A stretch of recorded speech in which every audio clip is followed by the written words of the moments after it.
Hello, everybody, and welcome to another episode of Daddy Daughter Dishes.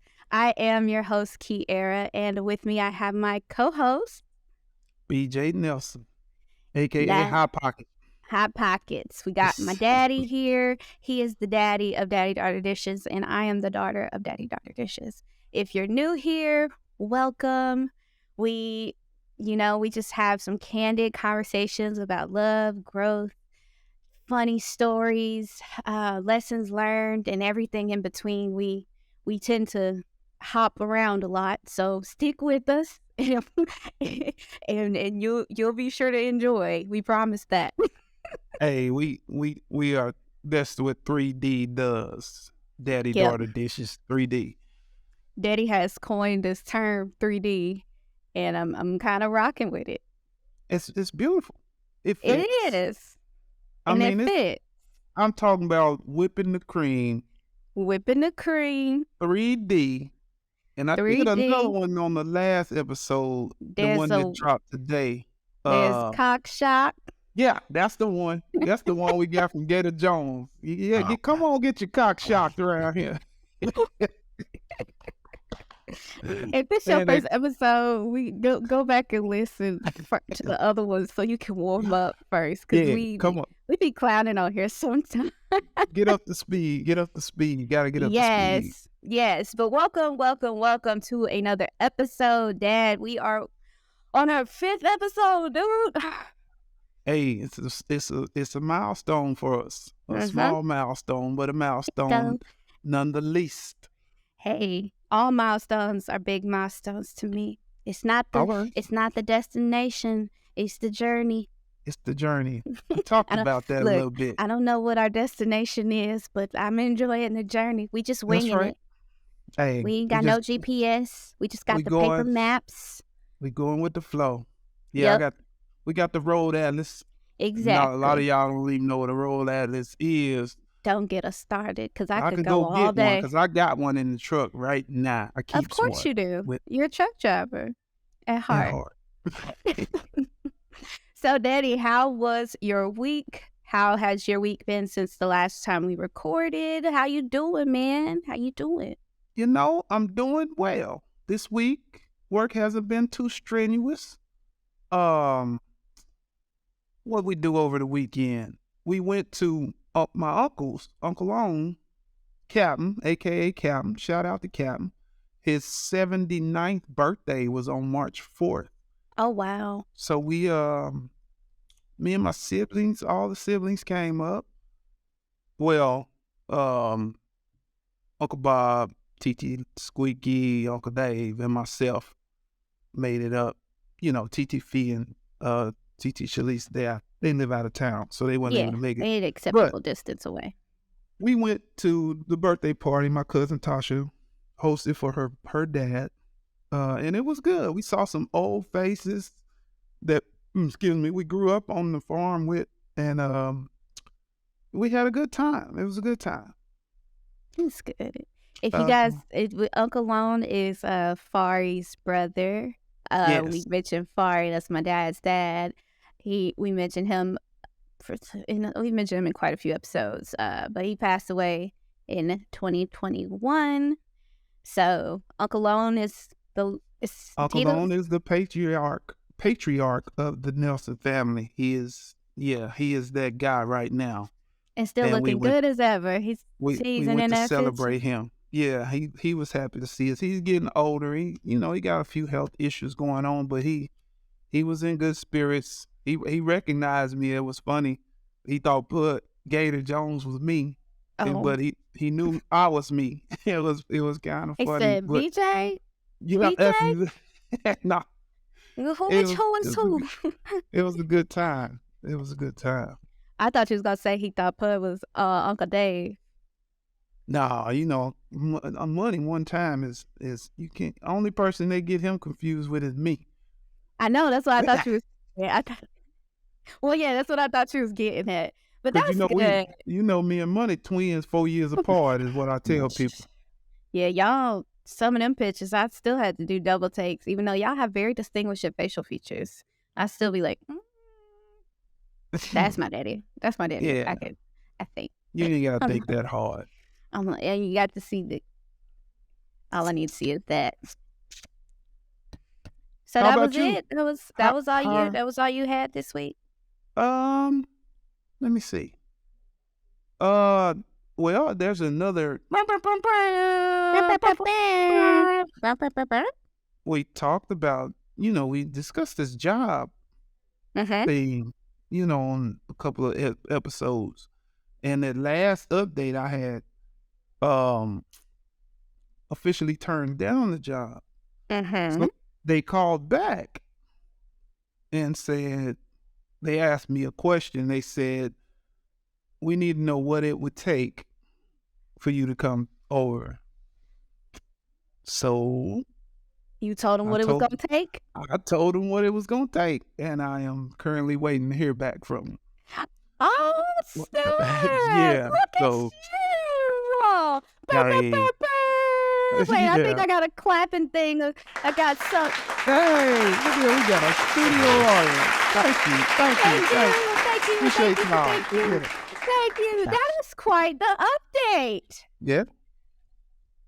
And this was live. This was live and breaking. This was not pre-planned. Yeah, because I didn't tell you that, did I? No, that happened. And you was gonna skip right past it.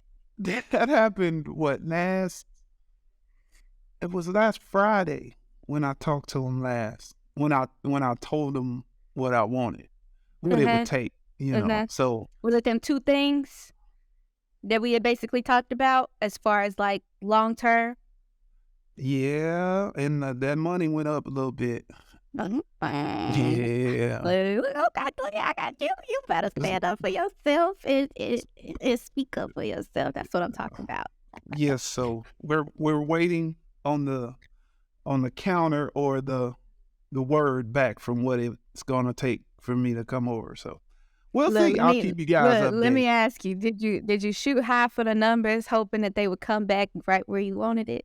Or did you shoot for what you wanted? I don't really I hate the numbers. I hate talking about the numbers. I really do. I do too. Because we ain't got to talk about it. No, I'm not saying I hate talking about it with you.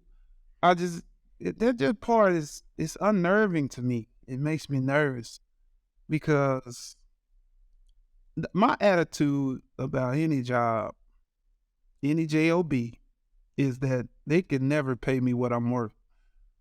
Period. There ain't a job that exists that can pay me what I'm worth. And that's just it. So I don't really like talking numbers. I know in reality, I can't go into a job interview and say, hey, you ain't got a damn position that can pay me what I can't do that. My name is on this company. Right. But yeah, that just, it makes me a little nervous, caused me a little anxiety talking about numbers like that. Yeah. But I did shoot them a significant increase in what you and I had talked about. It's pretty significant. So we'll see what they say for updates, man. What they say. Look, we asked for prayers in the not last episode, the one before that, and the last episode we said you need it because you turned it down. But if you're listening out, prayers for the update. We want the good news. Hey, we gonna take it. We gonna take it how it comes, however it comes. If it comes in my favor, we'll roll with it. If it don't, we will graciously reject it. So, that's how we gonna do that. How about you? How you been feeling? Oh, what's going on with you and Siege? Got cell phones going off on set. Studio audience, we said no phones. Yeah, blame them, not me. That wasn't even me. That was you. I don't know. That was somebody back there sitting in the third row. Don't you see him back there? Yeah. Security. Get them out of there. You said how Missy? What, man? I just talk to me now. What you got going on? Day by day, got a lot. Day by day. Look, it's showing on me. See, I got the stress mark on my face. What's that? See, he's been kissing on your face. No, it's a stress mark. I get I don't know them what when I that is. get well, I'm sure that's not the medical term, but I get them when, like, I'm really not stressed, but really anxious, and normally it's, like, subconscious anxiousness, but, yeah, I normally get those, and I get these headaches and So the all that. thing you keep pointing right there, that's where your dimple at. Is it because you've been smiling so much? No, Nah. no, So I can what's go back in all causing the stressful moments in my life, and I got some right here or what's right here. causing it this go round? Do you care Uh, to share, or you want? yeah, for sure. It's nothing. It's just as we are recording this, we are a week and a day away from closing on our new home, our first Oh, home. that's big. Yeah, it's let me do a little yes, thank you, audience. Thank Absolutely. you. Thank you. Yes. Thank you. That's Yes. you deserve a standing ovation. You get out. You get out. You get out. No, but it's tomorrow we have final inspections and our home orientation because you get orientations for homes. Didn't I know this? Thought I was Wow. like, are we in high school? What is What is a orientation? home orientation? Is that where the people who build it show you around your house? How I does that guess work? they show you how it works. Right. Like That's what I'm thinking. I think that's like maybe where they show you like where all the switches are and the controls and all the technical Box, stuff. all that stuff. Yeah, all the stuff CJ will be Siege paying gonna be attention taking to. notes. He gonna be telling them where they messed up at. Absolutely. Yeah. I have no doubts. That's why I'm just kind of chilling about tomorrow because I know my construction boo got me. My Oh, he engineers, got they you. I got me. already know. I know The when man, y'all look, when y'all did the live video the other day this weekend from the house. oh yeah, Yeah, when you the called back. and hey, he had the whole tape, man. I I said, gotta I see. said, I said, I know my son-in-law in there. He's checking shit out. I knew he was on the case. Look, I'm gonna see this picture. We can keep talking. You can look at it later. But I'm gonna see this picture I took of him. he was I ain't mad at him. he's measuring the like diameter or the radius of our bandwidth that we want, and I just thought that was just the most technical thing Hey, because that is nothing that I would have thought of. But you him gonna and get his mind, that man gonna get what he paid for. that man is getting what he paid for, and I am not mad at it. I am like, Uh-uh. do your thing because When I have my dream house built, he gonna come do my inspection. oh, he gonna be on it. He gonna be Yes, like, yes, there's a crack indeed. in the foundation right there, and the HVAC That's unit, that's they not got gonna the work. wrong, they got the That's wrong not filter up there. that's not Is gonna he gonna work for say it Mr. straight as BJ. day too? That's He not said, gonna work for my dad-in-law. that's You that's guys not gonna need to work get for this Mr. wrapped up. BJ. Yeah, that's right. But yeah, so we are so tomorrow's home inspection and orientation, and then next week in a day we'll be closing on the house, and then I will have a house. That's awesome. Yeah. I'm so happy for y'all. I'm ecstatic. Like I'm excited. I said I was gonna talk to you about this off the air. I need to know them dates because I'm thinking about coming out there. I will send you the Because I date. feel like one of us should be there, if not both of us, You think? to commemorate that. Yes, absolutely. That's Right. huge. Yeah, That's big. yeah, it is. If you want that. I mean, No, and it also might be a moment that you want to share just with USC's because it is y'all's first house. You in return. we gonna have several moments to enjoy together. But I can only see my family every once in a while. No, that would be. I mean, that's awesome. But I wasn't. I meant to. I didn't text you back. I was meaning to say like I wouldn't be pressed. Like that wasn't some. When you're expecting people to come to something and then you let down when they not. Yeah, That I wouldn't. know. That wouldn't be a thing that I was like, well, my parents didn't come. Like that Yeah. wasn't that barely even crossed my mind. Well, Simply I thought and about that it. well, hey, I will send you the dates and we might be doing oh my god, Daddy, if you come we can do a podcast together in the From the same house. room. I'll bring my damn I'll make sure I got my stuff. I'll bring my Hey, I'll bring the hair and makeup crew with me. You know, you see how they got me looking today, looking rather dapper. You I are must looking say. actually pretty radiant today. You're looking like you put on some moisturizer, maybe a little serum. You look clean. You look like a Dove soap bar. I owe that all to my hair and makeup team. They're fucking awesome. I mean, they are amazing. So not on the air. You gonna get us kicked off the air. The FCC gonna get me, but you know that's how I roll. We're gonna get fined. But yeah, no, I think if y'all came, that would be awesome. I know CJ's family, his mom and dad, and I think Kayla and Sly are gonna make their ways up. And yeah, the whole thing has just been, I don't know. It's real. It's weird. It's a weird feeling. I'm sure it is. It's a first. It's for look at you. Look at you. Feel that? You see what I did there? You see what I did there? I've taking notes from Mr. Shay Shay. You called me off guard. I'm saying, oh, that's our buzzword for the day. That's the buzzword for the day. It is indeed a first. And let's talk about the first. Let's talk about the first. We can start with this one. Well, before we get into it, the actual first. Like when you sent me the topics for the show today or notes for it, like, are we talking about first for like my family, meaning my children, or like the Nelson family whole? I mean, I think it's circumstantial, honestly. Mm-hmm. Well, I mean, for the most part, we could say whole, but like certain situations, are more significant to us for, versus, the whole Nelson family. So, right. Like an equal balance of both, because first technically doesn't always have to mean exactly first, if that makes sense. And I can go into that.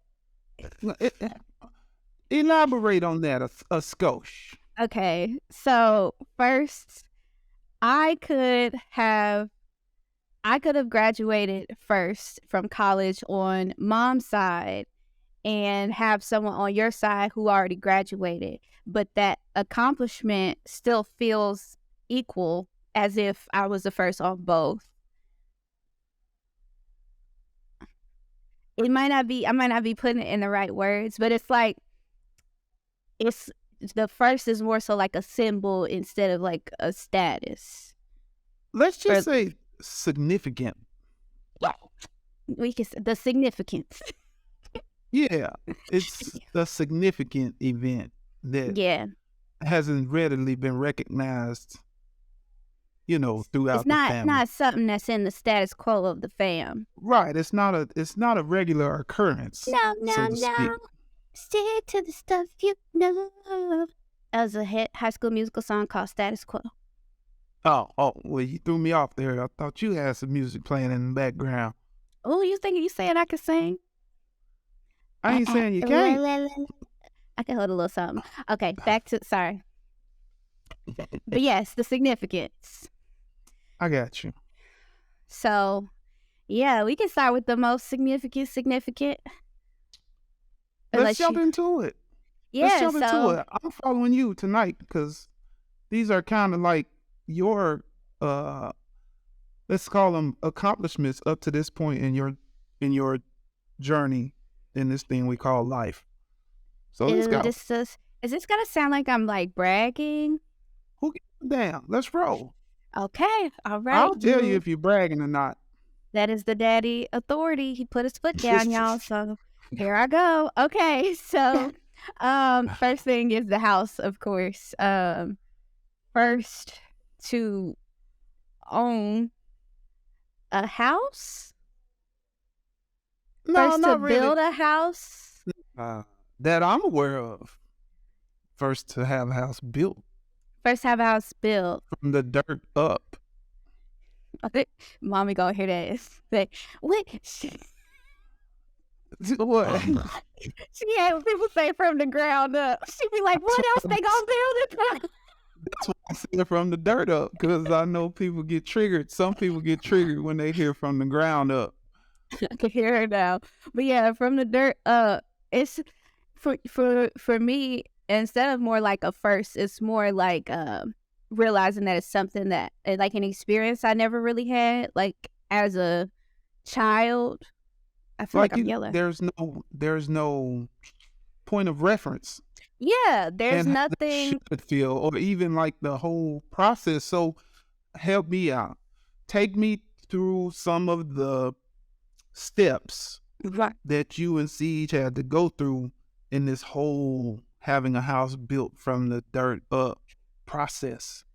Ooh, so first of all, we had to educate ourselves on how much we thought we could afford to finance on a house, Uh-huh. which took into account all of our debt and in comparison to both of our incomes, which is like the debt to income ratio. And a good number is like 30%. And well, that's like the max, I think. I don't know. Don't get me to, I'll put a reference. But we, made sure that we were in line with that. And after that, we decided, did lots of research, so much research, but we decided to get a realtor who knew their stuff.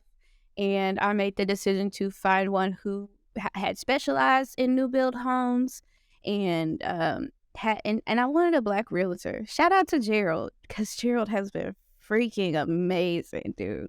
Hey, Gerald. Um, Gerald Peace is out to awesome. Gerald. GMAC, GMAC Realty. Is that how you say that? I GMAC don't know. Realty. Whatever. But he's awesome. So once we met up with him, we had like a whole meeting. He sat us down. He went through all three of our credit scores. He looked at our debt to income ratio. He looked at the number of accounts we had open. We went through all the numbers, and he was plugging them in an Excel sheet, and he was basically telling us, okay, this is how much y'all can afford comfortably, and this is how much y'all can expect to be paying for a mortgage. Okay. And he even went as far as to giving us advice about bettering our credit down the line. Like CJ, for example, he has a better credit score than me, but he has less accounts open, like less credit accounts.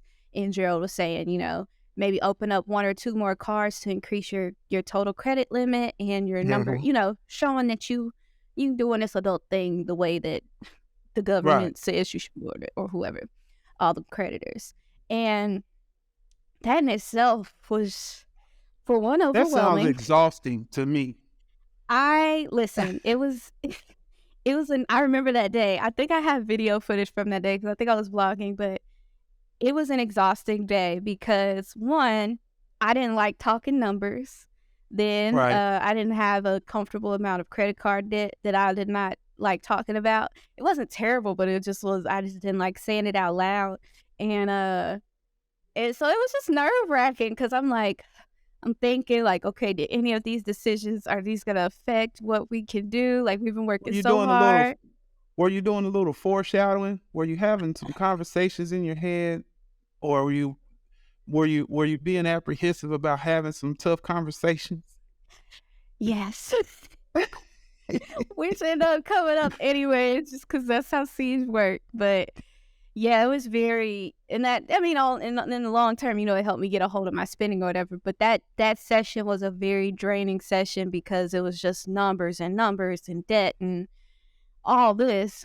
So it did Yeah. did that. Then we had to buy our land, put a payment. No, we had to buy our land. So we had to buy our lot. Since we're in a Everyone. community, like, they have the pre-built house, not pre-built, but like the, templates, they have the blueprints, like you can, it's not custom, but it's pretty custom.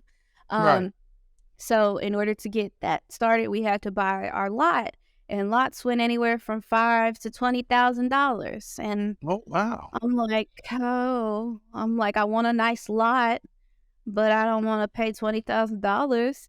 So we ended up finding a lot that we wanted that was like in our, I want to say it was a little bit out of our range of comfort, but then Gerald was able to negotiate it down to where it Mm. was in our comfort. So we ended up with the corner lot, which is freaking awesome. We got a great view. Yeah. Yeah, great view. From there, we chose our floor plan. which wasn't too difficult actually. Like as far as pricing goes and stuff, me and Siege had two that we were like choosing between, and one had a bigger loft, which is something CJ is really looking forward to. And so we were gonna go with that one, but we ended up going with a different one. It's still got a big loft, but it's just not as big, which is fine because it's just us two. And then chose that. Then, you think you choose the house and you think you like, okay, I know how much that's going to cost. But then you go to the design center. Yeah.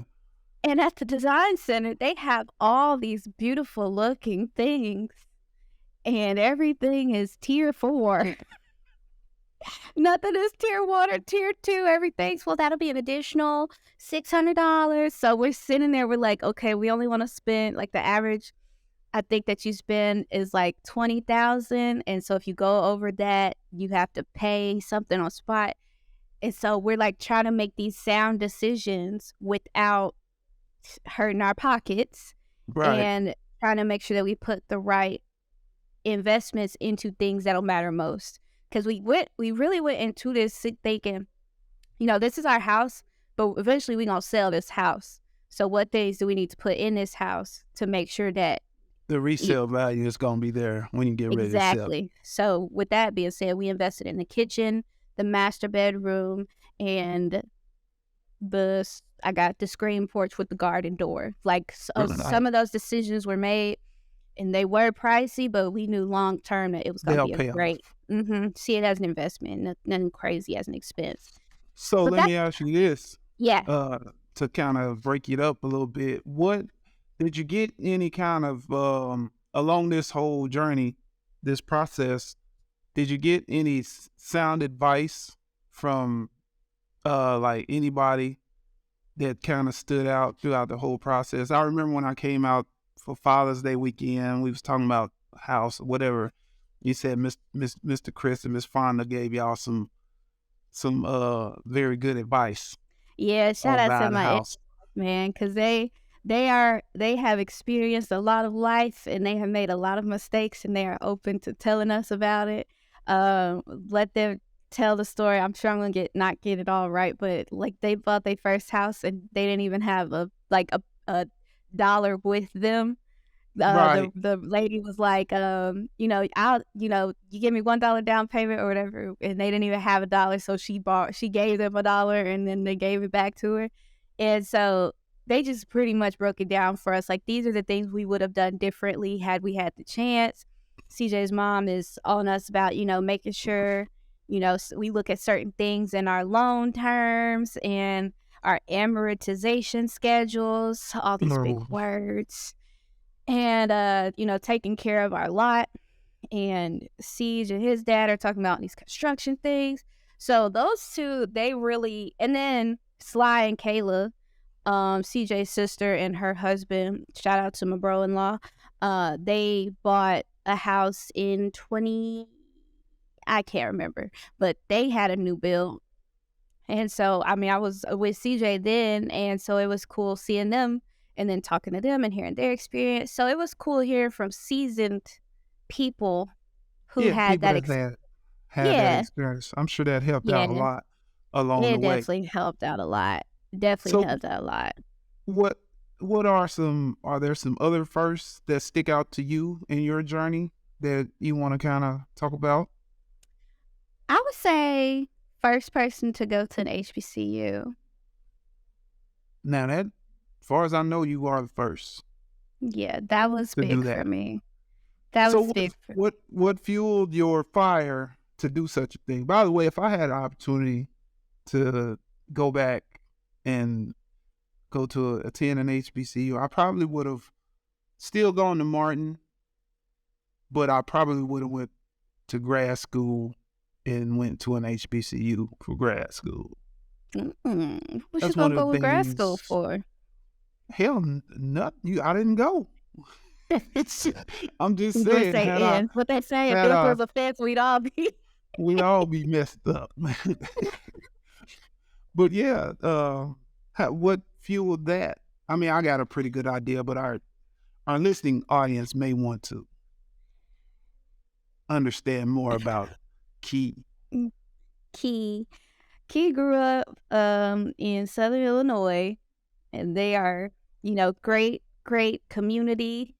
But the demographics is not uh leaning in our favor. I don't know if that's how you word it, but I grew up pretty much going through elementary school, middle school, high school with very few Black people in my class. Like I could count probably on my hands the guy Jig, Malik, Sam, Larisha, Malia. Ooh, Jay. If I forget somebody, I hope nobody's mad. But Tyree? I mean, what boy name? Tavon? Tavon, I'm sorry. He was at a grade above me. So, sorry. Yeah, it was only like every Black person knew every Black person at the school because there were only but so many of us. And yeah, there wasn't very many of us. Yeah, and due to that, like I didn't have what I felt was enough culture. As they say sometimes now, what they say, too white for the Black kids, too Black for the white kids. That's what they say. Oh, yeah? I don't claim that, but that's what people say. They be like, I was too white for the Black kids, and I was too Black for the white kids. That's what mixed people say, but a lot of people take it and twist it. So I'm not saying I was that, but I did feel like when I did get around Black kids, or like when I would go visit Peanut and like we would go to her like school in Cape, even though Cape isn't that big, but there were way more Black people, and I just felt so out of place. And I knew that I didn't want to be in Southern Illinois forever, and I knew that I wanted to be around more Black people. And then shout out to Trio at Shawnee Community College, because they actually introduced me to my first HBCU experience, which was Fisk. And Philly's, I was like, okay, I like the vibes, but it's too close to home. And so I, researched the schools that matched my major that I wanted to major in and who had good reputations and had notable alumni, and I chose my HBCUs from there. So I, as your father, I remember your high school years and how you had this longing to want to spread your wings, so to speak. And you was like, Dad, I'm not going to SIU. I'm not going to Shawnee. Thank you for taking me to visit UT Martin, but I'm not going to Martin. I want to go to a HBCU. And I was pleasantly surprised to hear you say that. I was leaning, of course, SIU won, your mama went there. But I didn't want you to go to SIU because I feel like they did me dirty when I was coming up. What they do? I was a prospect for SIU as far as playing basketball, and it was told to me that they had a scholarship between me and this other guy that went to a school up the road. I think it was Benton, and they chose that guy over me. And from what I understand, the guy didn't stay in school for maybe a semester or so before he flunked out or whatever. He didn't do much. And I was like, I was better than that motherfucker anyway. Anyhow. Shaking my head. So after that, I was like, not you feeling some type of way. Yeah, I was feeling some type of way. And then I spent a lot of my time coming up. Like, I was in the Upward Bound program. Mm-hmm. And I spent a lot of time up at SIU Carbondale. Like, and I got to a point where I got sick of looking at the place. I was like, I'm glad I ain't going to school. I'm here all the time. Damn, I don't want to be here. We used to go there for Upward Bound, and then we used to go hang out in Carbondale. Cuckoo's Thursday night, ladies' night. Shout out, man. That was the spot back in the day for some young fellas. Oh, goodness it gracious. Was. Oh, the image I just got of you cheesing in the Rodney club. Davis, Darren Brown. We probably had $20 between the four of us, but somehow, some way on Thursday night, we found a vehicle, some gas money, and made sure we had $5 to get in there and $2 for some chicken burritos from Taco Bell afterwards. I am weak. Man, we used to have some fun going up there. But yeah, I got to the point where I didn't want to want to be affiliated with SIU Carbondale, even though it was a good school and everything. But when you came and you expressed the desire to want to attend an HBCU, I was excited for that. I thought that was wonderful, and I told you, hey, whatever you want to do, we'll figure it out. Let's roll with it. Yes, and we figured it out indeed. We 2 HBCUs later. Aggie Pride, baby. Howard and A&T. I know that. Oh. Don't forget about the studio audience. Sorry, studio audience. Y'all are looking a little confused. Sorry, I forgot. See, this is why I like the podcast, because I feel like I'm just talking to you. I forget that there's a whole people. There's a whole audience. Yes, so I went to the real HU I was a Bison. I went to Howard University in Washington, D.C. From 2016 to 2018. And then my junior year, I transferred to North Carolina Agricultural and Technical State University in Greensboro, North Carolina, where I finished my bachelor's degree in journalism and mass communication with a mass media production emphasis and a design minor. That's pretty awesome. You ask my mama what I do, she go say, what she say? She make logos.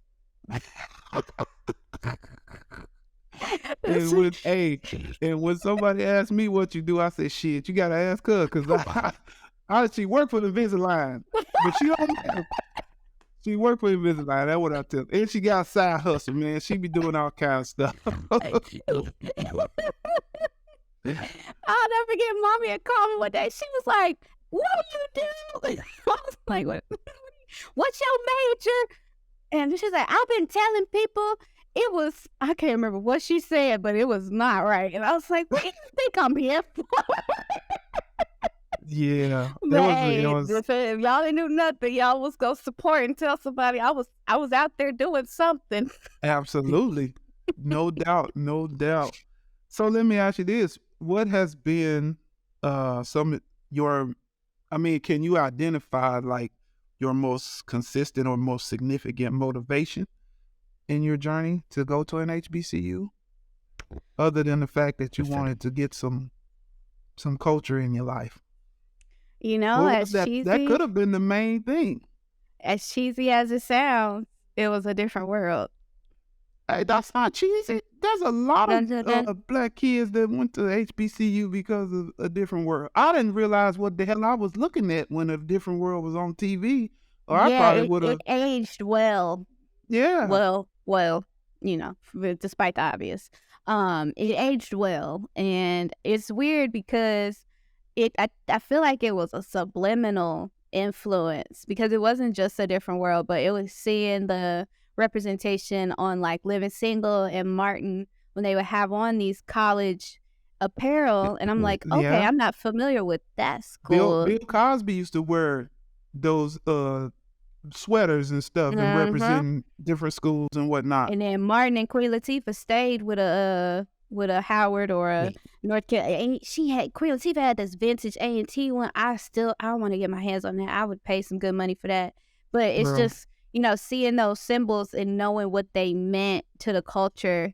And when I felt like I was lacking that big part of the culture, I felt like I could fulfill that void by going to an HBCU and getting the Black experience. Wow. And that was my biggest influence. That's crazy, because like we just talked about a second ago, like I grew up watching those same shows. And for me, watching those shows at the time, it was just like, we was just happy to see some Black people on TV.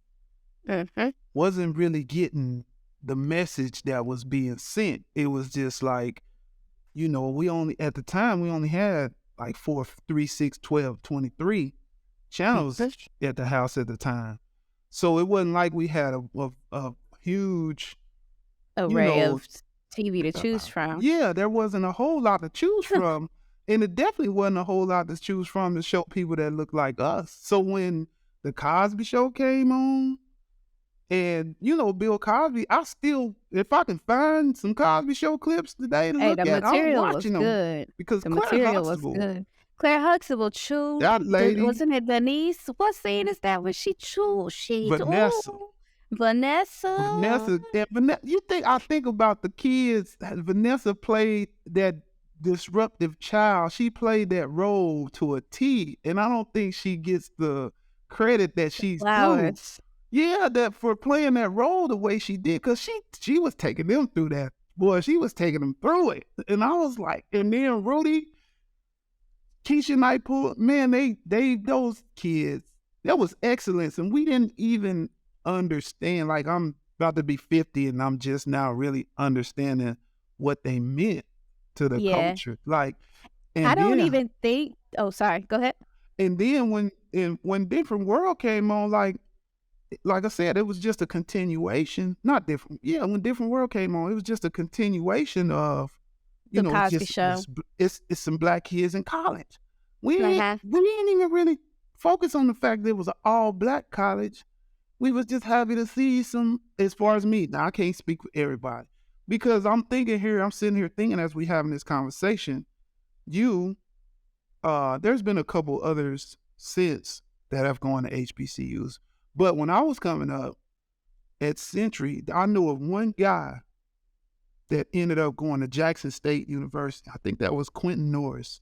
I think Quentin went to Jackson State for a while, because for some reason I can remember him coming back to Century after he graduated and saying he was at Jackson State. And that's the only person that I can think of that grew up in our area, for me, that I can think of, that ever even went to one. And he was 2 or 3 years ahead of me. And now with you going through and us having this conversation, it's just like, man, sometimes I feel like, shit, I want to go back and just get that experience myself. I know when I went, it's never too late.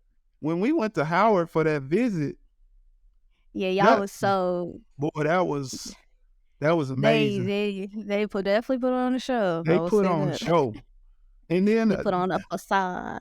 NCAP wasn't too far behind them. The 2 times we went there, you know, for you catch A&T on a good day, and you don't want to leave. Man, that good old Aggie pride gets to soaking in your veins. But real quick, it's funny you said when you was growing up watching like A Different World and stuff, you was just happy to see Black kids going to college. You didn't even look at the fact that they went to an HBCU. And I think that says a lot about the times, because at your time, Black people weren't represented as being educated probably as much as they are now. You know, you had the Huxtable family, but it was very rare. That was it. And then, it was very rare. And then social media didn't exist. So you didn't see Black kids at other schools going on to HBCUs. You didn't see any of that. You weren't exposed to any of that. So when you saw A Different World, all you saw was, oh, Black kids going to school. Like, that dude look like me. We wear the same hat. Yeah. But then as time goes on and Black people are starting to, education is being normalized. Like, people are seeing us as educated individuals that we are. And now the focus is past, okay, it's a Black person going to college. Instead, it's a Black person going to an HBCU because they're underrepresented, just like the Black kids who were once, So I think that says a lot about how it aged, because I do remember I was just watching an interview with, it was a Breakfast Club interview with, what's the guy's name? What's Dwayne's name? Kadeem Hardison and Jasmine Guy. Golly, you just slipped my mind. It was right there. Yeah, Whitley and that's what I'm here. I got you back. Okay, yeah. So they was on the Breakfast Club, and they was talking about how they didn't even realize the popularity of A Different World until recently. Yeah. Like they was like, I was just recording a show. I didn't even think about the impact that it had on the culture. And that's one of them shows, and it kind of lives into like my life mantra. I feel like I'm getting too deep. But it's like, when you're making content and you're making stuff for an audience, you can't expect instant gratification. No. Because if Bill Cosby was trying to put that show out to encourage kids to go to HBCUs, he might have just gave up and be like, it's not getting, it's not doing. But you let the show marinate for about 20 years. You get this new generation. Every generation, they start people see it from different perspectives. Yeah, exactly. I can only imagine, like, what Mari might see now if she was to watch a different world, like you saw Black kids going to college, I saw kids going to an HBCU, she might see something totally that we don't even think about. Absolutely. And so it's just cool to see how the content and the shows evolve. And people evolve. Like the thought process of people evolve. Like it seems like people at younger ages are becoming more wiser because if the knowledge is used properly, they're becoming wiser because that knowledge is at their fingertips in the phones all the time. Like you just alluded to it a minute ago. We didn't have, stuff at our fingertips back when I was growing up. It was just, man, it was something. We couldn't wait for the Cosby Show to come on Thursday nights, and then A Different World. And then when Martin hit, man, he was just getting laughs. And man, it was just different. We was just happy to see people that look like us, that representation. Like, I think it goes in stages. Like, for my generation, for me, it's like, we just happy to see us there. And then the next generation comes along. It's like, okay, we happy to see us there, but what is we this need a little more for us? Yeah, let's look a little deeper. There are messages being sent in this. Let's dig a little deeper. Get past the laughs. Let's see what they really saying. And then the next generation comes along and say, okay, we happy to see it. We got the messages. What inspiration can we get from this? And you know what I bet? What? You know what I bet now, what like Mari's generation would say? I would almost bet money that they would pay attention to like the mental health conversations in some of the shows. Like I know every show had like 1 or 2 episodes where somebody was either abusing drugs or it had thoughts of, ending their life. And it was always showing them at their wits' end instead of like the progression. But still, I feel like the kids would get the message like, okay, college kids go through depression too. Like a lot of college kids abuse. Like I feel like that's what their focus will be on. They might see the HBCU acknowledgement, but they probably would see right past the, but it's so prevalent now though that you're right. They probably wouldn't acknowledge that part as much, and they'd be looking for something else. So we done went way off tangent, but that's okay. That was a good one. That was a good tangent. It was. That was a good tangent. The audience has been nodding their heads. They are in agreement. I see Shorty back there with the A&T hoodie on. Aggie Pride. Girl, stop. I'm just speaking it into existence. We have our daytime TV show. We gonna come on after Young and the Restless. Oh. No, we gonna replace Young and the Restless because that damn show been on TV for way too long. No, not letting us replace him. He died and came back to life about 8 times now. He ain't going nowhere. He was on what was he on recently? I was watching a movie. He was on something else. They let him on stuff.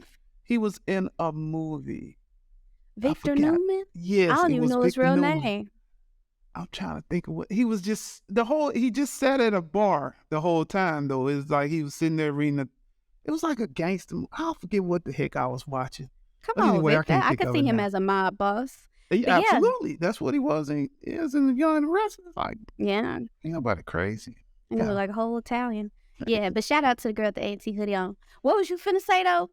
You look like you had a transition for me, Uncle Shay Shay. Well, no, I was just getting ready. He got his postcards, y'all. We was going to talk about, we still talking about you and your journey on First. Is there any others? We talked about the house. We talked about going to HBCU. Is there anything else?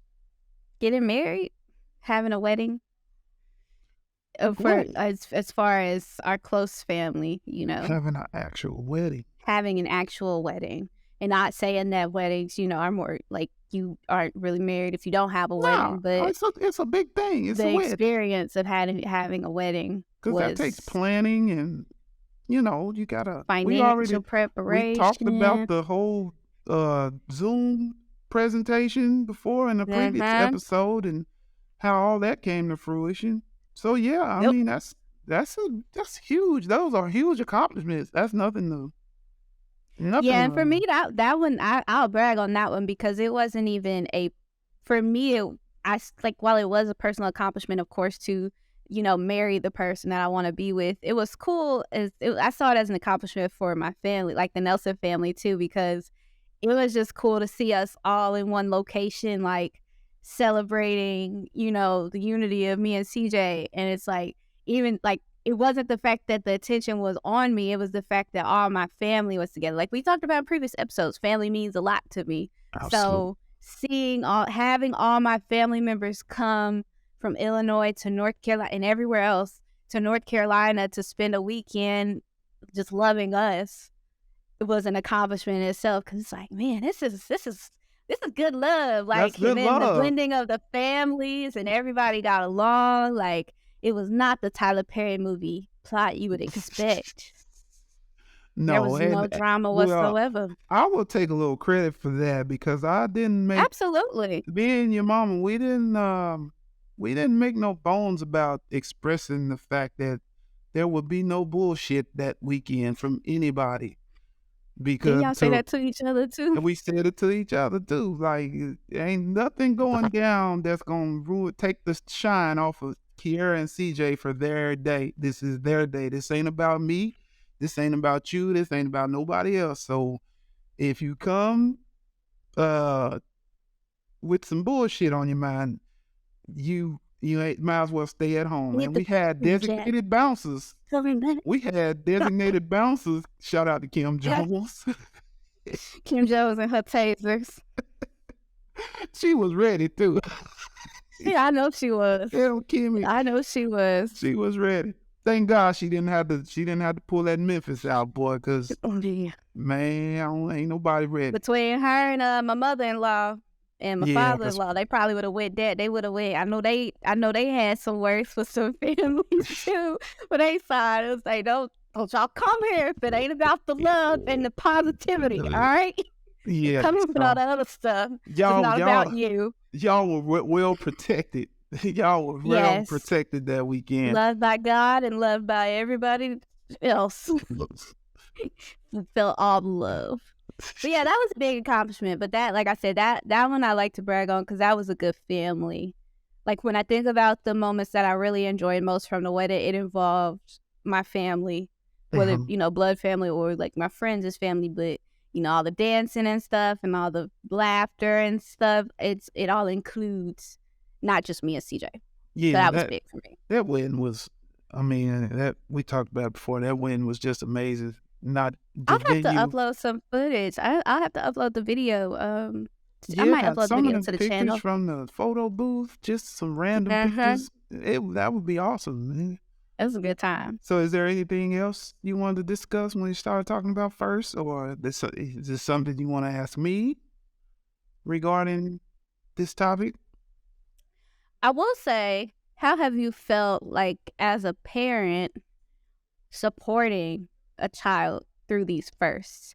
I know some parents, not saying that this is you or any of my parents, but some people feel a sense of seems like jealousy or resentment towards their kids when their kids are accomplishing their first.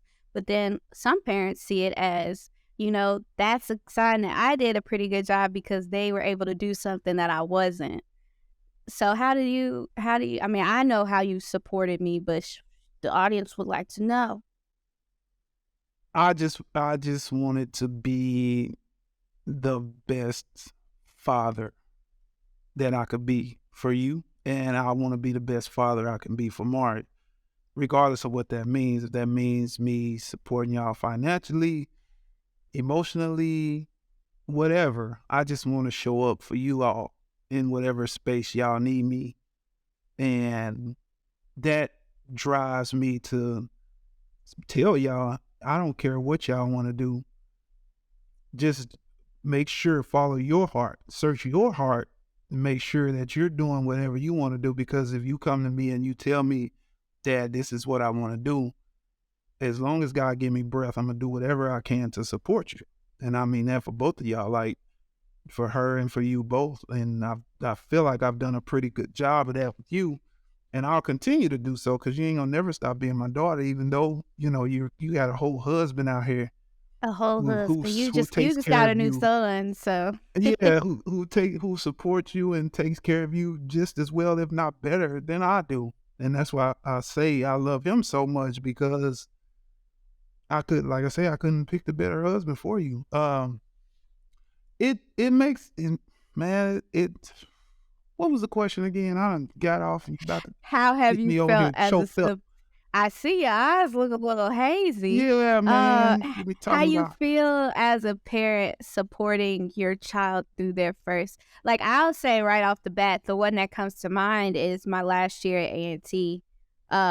Really was a telling and showing time for like how you show up, because that my last year there, I did not get the loan amount that I needed to. I had been having my loans to pay in full for my schooling, and I didn't really need much financial support. But the last year, we got denied for that Parent Plus loan, and we had to figure out how to come up with, I think, like $30,000. Yeah, And we was stressed out. I mean, I had quite a few fits.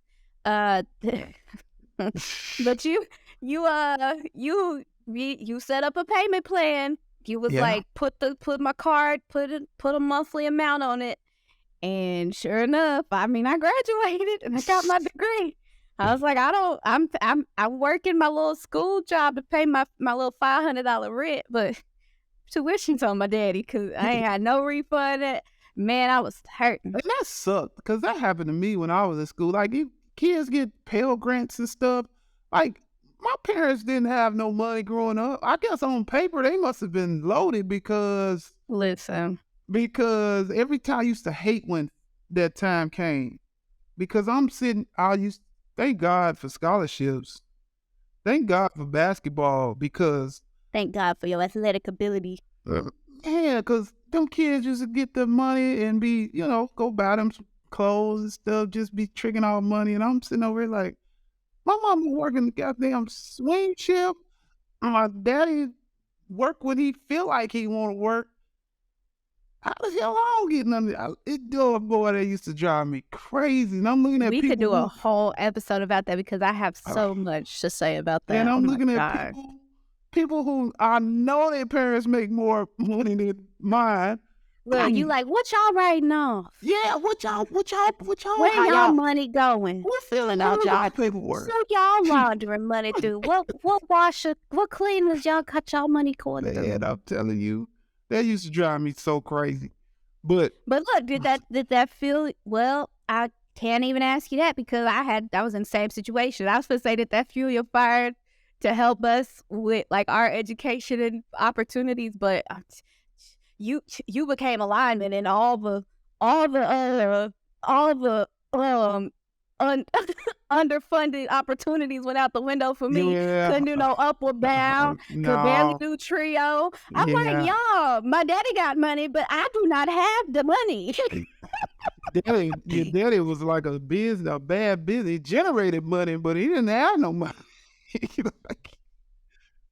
On paper, though. On paper, Y'all want to come look at what we got? I mean, we don't hurt for nothing, but we ain't even living in the mansions now. We ain't got no butlers. right. I'm trying to But go no, to Upper Bay.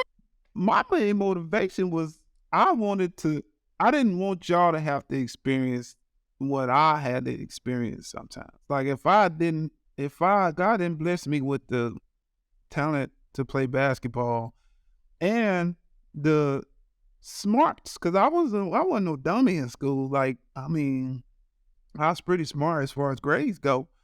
So I had opportunity to go to school on an engineering scholarship, but that at the time there wasn't nothing. Really?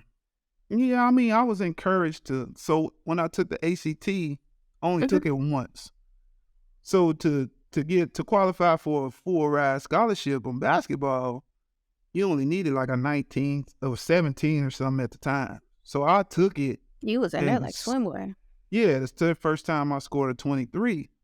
Okay. And the upper bound director at the time, Donnell Wilson, shout out to Mr. Wilson. He came to me. He said, "Hey," He said, you take that test again, boy, and you score 2 more points, 1 or 2 more points, I can get you a full ride engineering scholarship up here at SIU. And I was like, he said, Upward Bound will pay for you to take the test. Hell, they paid the first time.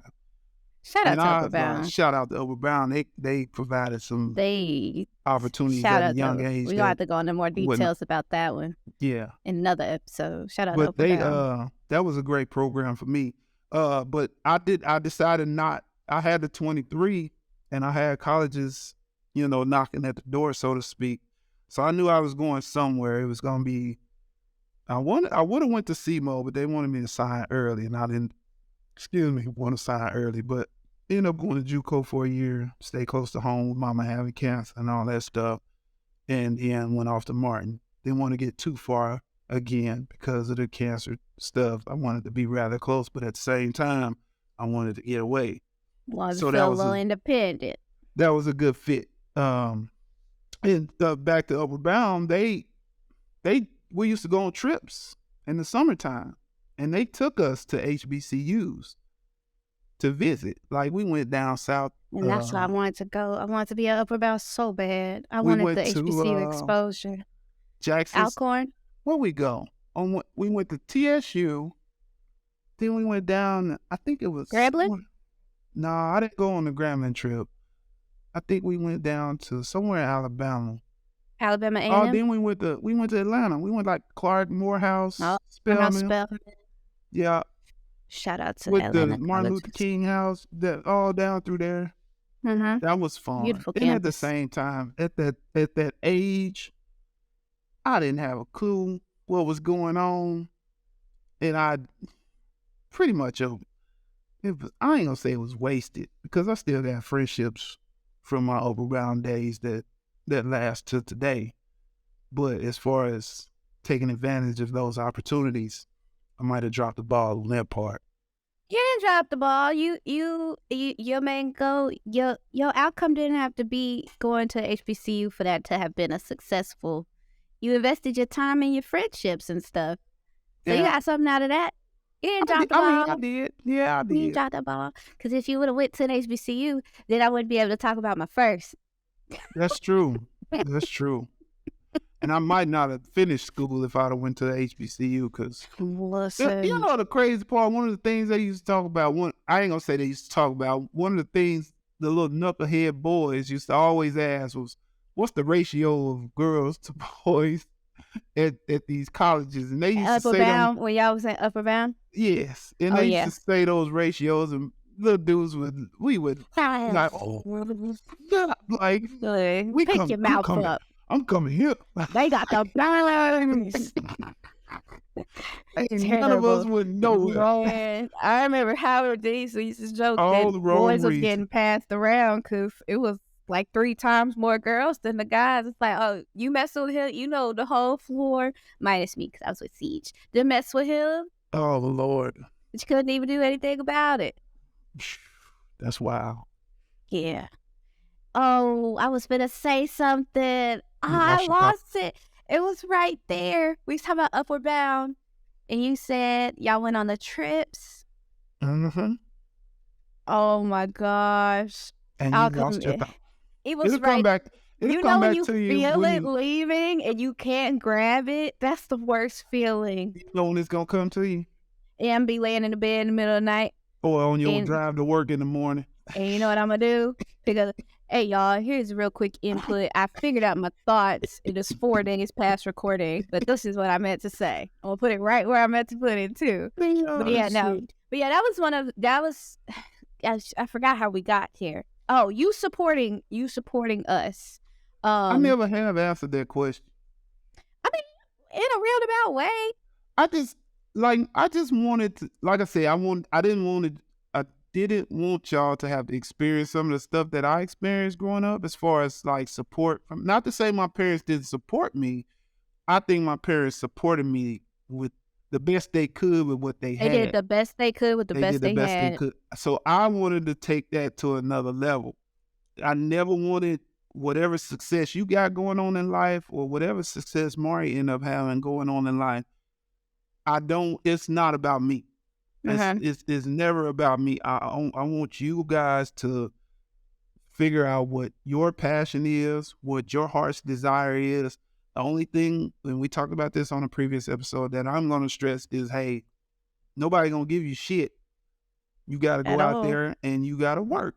You got to work. And when you trying to do something that you love, you're going to have downfalls. So you can't let the downfalls keep you down. Let them knock you down. You take a few minutes. Get your ass back up. Take your time. Pull yourself up by the bootstrap, like they say. Get yourself up and try again. The big thing is learn from your mistakes. Especially acknowledge your mistakes. Don't be looking for blame. Don't be looking for somebody to blame for your fuck ups. Own your shit, learn from it, and move forward. And I'm gonna be there regardless. I don't care what mistakes you make. I mean, I do care what mistakes you make. I was about to say, hold on now. Yeah. I had to clean that up real quick because I ain't supporting no foolishness. That'll be used against you. I ain't supporting no blatant foolishness. But anything else, like, I know you're human at the same time. Like, I don't expect nobody to be perfect, but don't be out here doing no dumb shit that you know is dumb. Right. I ain't supporting that. But no, you have been very supportive. You and Mom have been very supportive in ways that, like, I don't know. It's hard to explain sometimes, but like it was like different levels of support. Because when you're in school, like me at Howard, for example, I was seeing people get support in ways that was like, oh, my parents just sent me like $5,000. Oh, they're flying me and my friends to so and so. Oh, and I'm like, oh, well, my dad just sent me $200 so I could eat. That made me a little bit more grateful for like the things that were being able to be provided to me, because in like TT Lydia and Mama used to send me little boxes with all, TT Lydia used to buy everything. So I would have everything from lip gloss to jewelry to some socks and a blanket. Yeah. And so it was like, shout out to TT Lydia. She shout out to TT Lydia in her basement. In her basement. What's in that basement right now? Probably some paper towels or some detergent. Maybe you already know.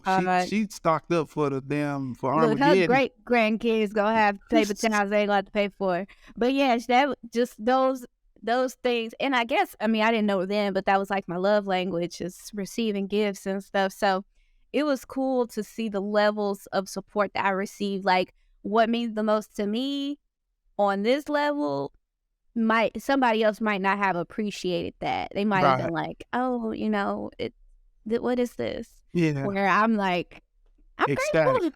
Grateful. My dad just sent me, he cashed out me some money. I'll never forget. I think I just sent you a request for like $50 one day. I didn't even say anything. I just sent the request and you paid it. I was like, Dad, he just sent me $50. I didn't even have to ask. And I never did it again because it felt weird. I didn't want to do it. But yeah.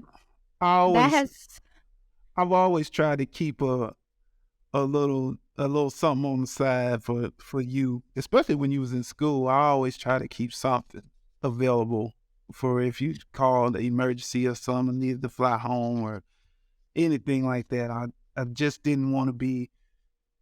You didn't want me to be denied anything because of you. Absolutely. You didn't want to be the reason for anything. Yeah, you was not. It wasn't going to be when my daddy can't do this. Nah, daddy going to figure it out. Tell them motherfuckers give you a few days. Ain't going to never want for nothing. Right. Listen. You going to have everything you need. Now, you might not have some of the stuff you want, but you ain't going to never have some. You ain't going to never not have something you need. But look, all that taught me how it is to hustle. Hey. I said, Lisa D, round here, we hustle. Hey, we don't hope we hustle. We hustle. We don't hope we hustle. No, but that, I mean, we could do a whole other episode about that, but that pretty much formed my mindset throughout college. Was like, for one, I didn't like asking for money because at the time, money was an awkward conversation, and I just was I would get anxiety thinking about asking for money. And so I was doing, I was picking up I was doing the craziest side hustles. Actually, how I started designing logos and starting design. I was like, I'm going to monetize every skill I possibly can I was making logos. I was making school campaigns for Mr. and Mrs. Freshman, sophomore, junior. $15 here, $15 here. Man, that stuff started to add up. I'll never forget. I was able to buy my first digital camera. I remember Not my first, but my Canon 80D. I actually just sold that mug too. And I felt so good because that was like one of the first big purchases. I was like, y'all can't tell me nothing. I could use my skills to make money. Oh, y'all in trouble. Hey, that $15 coming in like that like the back door on Ali Sadiq comedy. Oh, Ali Sadiq special. I said that don't show. My Cash App show is busy. Golly, your little friends was blowing up my door over there. Now y'all gotta go watch that Ali Sadiq special. Y'all why you in school? Why you in class? Sleep? Why you in class falling asleep? Did you check see your little money box up there? You check your little box up there? Your little friends was busy. That little Joe was busy. Hey, man, we watched that damn special in Georgia again. That thing, boy, that's a classic. If y'all ain't seen Ali Sadiq, man, it's on YouTube. What's the name? YouTube. It's called Domino Effect. Domino Effect. Man, it's on YouTube. Say my man. Your name Quincy. Let me know. I'm sorry. I was on crack. Man, that shit was. But yeah, and the key joke. Again, he lost his key. You ain't got that key around your neck. This is life or death. Do you want to eat for a day or do you want to eat for a month? Yeah, this is not sponsored. Go watch that Ali Sadiq Domino Effect, though. That shit is hilarious, boy. But yeah, Dad, you've been you've supported me through my first lots of them. Did I miss any firsts? I'm your first. Shit, you my first daughter. Hey, that's the first. Ain't that something? Fuck it, God. Hey, now. That's like the most significant first. I'm the my first daughter, and I'm your first daddy. You're my only daddy.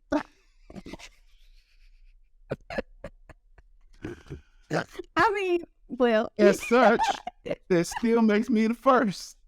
First and only. The first and only. First and only.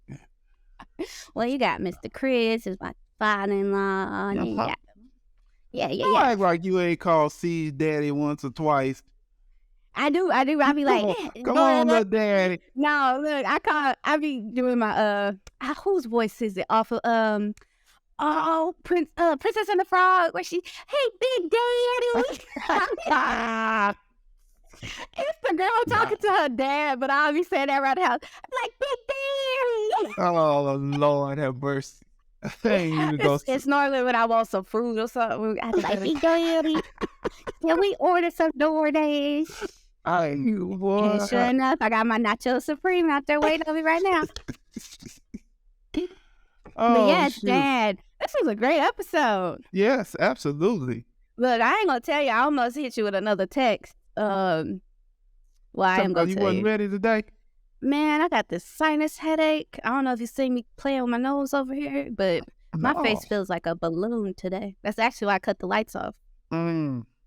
Well, I'm glad turning the lights off helped you out. Turn them off. Yeah, Teddy P, because I would have been disappointed if you would have said, which I don't have a therapy session. Get your ass on this microphone. No, I don't have a therapy session tomorrow, so I would have been like, tomorrow would have been fine. Oh.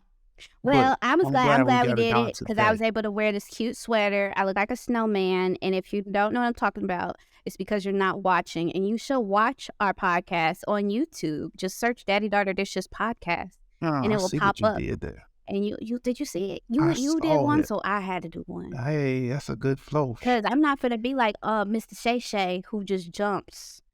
He would have been like, yeah, Dad, you really supported me. All right, y'all, follow us on the Instagram. It's like, can we get a transition? You better leave that man alone. He got way more viewers than we got right now. And I don't give a damn. Right now. Look, as of this date, let's just circle back. Shay, we coming for you. We coming for you.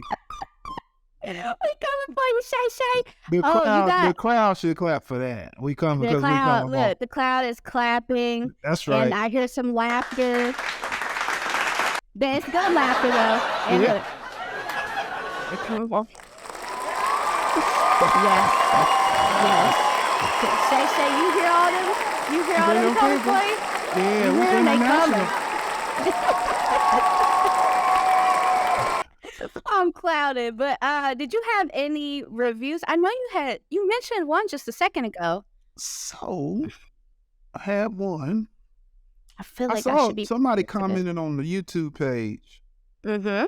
Actually, you be watching the YouTube page, huh? It was our You be uncle. watching. You be watching, huh? Actually, I got another one while we were filming. Yes. Oh, not they pouring in. From a childhood friend of mine, shout out to Zeb. He just said, yo, I like seeing y'all on the podcast, man. You both are an inspiration. And then I got one from Siege's personal decorator, groomer. Mr. Marcus. Not Mr. Marcus, some of y'all know. This Mr. Marcus is Benjamin Nelson. I'm just saying, man. I'm just saying. We got some listeners out there. They might, indulge. Somebody. Mr. Marcus. Yes, we know Mr. Marcus, but this ain't that Mr. Marcus. This ain't that Mr. Marcus. This is Mr. Marcus. He gets you fitted up. Mercy. What anyway, am I gonna do with you? He said, I love the podcast. Continue being great. Hope all is well. Thank you, Mr. Marcus. Who else we got? Wait, I got one day. You gonna read them all? Go ahead. All right. So Brittany, who we talked about in the last episode, my coworker. I love your father's vulnerability and accountability as a human, but as a Black father. I love his smile and how authentic the both of you are. BRB, gonna go cry and call my pops. Oh, so that's it right there. That's it right there. We went to lunch the other day and we sat and I learned a little bit about her. I told her a little bit about us, and you could tell she from like rural North Carolina. Her daddy, his name Charles. He got a very Black name. His first, middle, and last name is Veer. You hear it? He said, I know what he looked like, and you could tell she's definitely a daddy's girl. That's what's up. She really gravitates towards the podcast. So that was a dope one to have. Yeah, that's a dope one right there. Yeah. And which they all are dope. Don't get us wrong. But they are all so dope. That one epitomizes daddy-daughter dishes. It epitomizes what we stand for. But I got one more. It says, loving daddy-daughter dishes. I can relate to some of the things you guys discuss. Real life shit. Keep up the good work. Weekly podcast would be great. And that one was from my sister Felicia. Shout out to Felicia and Rodney down in Florida. Oh. Now we got too many Felicias in the family for you to be. It's a lot of Felicias. That's why I said shout out to Felicia. You could have prefaced it. You said my sister Felicia. You jumped the gun. I did. You jumped the gun. So I did what I was supposed to do. I said shout out to Felicia and Rodney down in Florida. Give us a long pause. Shout out to Fia in Chicago too. That's my sister.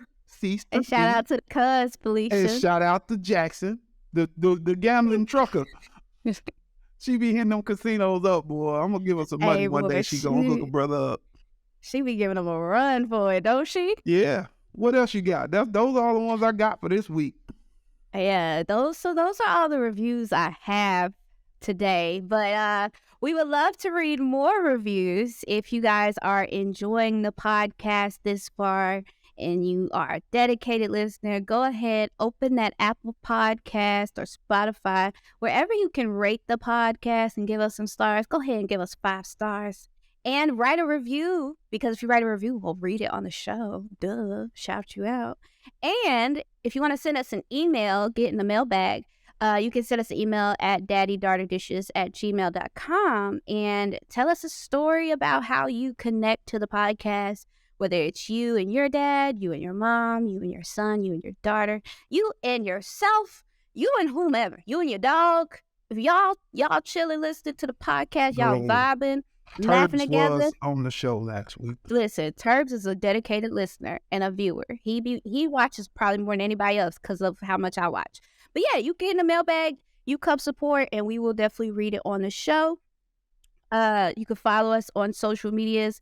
Find us everywhere at Daddy Daughter Dishes. Sometimes it might be Daddy Daughter Dishes Podcast, but that's a long name. We're working on 3D too. We're working on Yes. something to do with 3D. I'm trying to Yes. make sure I ain't violating no copyrights or trademarks with that. I But don't think so. I looked think- it up and I didn't get a clear mean, it's a answer, but I pretty got to broad- look. It's broad, yeah. I So don't know if Paramount or Disney would, we might get that big one day. We got to watch for it. I was We'll saying. do some. We'll get I'll in do touch some with the more right research. people. But that 3D, Yes. it bangs. It bangs. It does. When you said it too, at first, when you first said it, I was like, all right. I don't know noticed about there wasn't no placement. reaction when I first said it. No, because when you first said it, I was like, it took me a second. I was like 3D, 3D. and I'm like, oh, the Yeah. podcast 3Ds. Absolute, yes. Because I had been saying D cubed in my head. They ain't nothing wrong with that either. I was saying D to the Triple third power. D, Like, Triple D, that sounds like a 3D. wrestler. Yeah, absolutely, man. We got to I'm a appeal to the wrestler. WWE fan base. We got some people out there that sit up and watch Monday Night Raw still. Anyways, Daddy, do you know what I have for you? What you got for me? Probably a daddy joke. Yes. Let me get my mind right. All right. All right. The largest mountains are always tired. It seems they don't ever rest. Mount Everest. You know what? I'm not. You thought you were smart on. That's a good one. It took me out when I landed. I saved it. I saw that was like 3 weeks ago. I was like, that's the one. Somebody is having a belly laugh right now, and that was for them. That was for them. We will see y'all next time on Daddy Daughter Dishes. See y'all next week. Peace.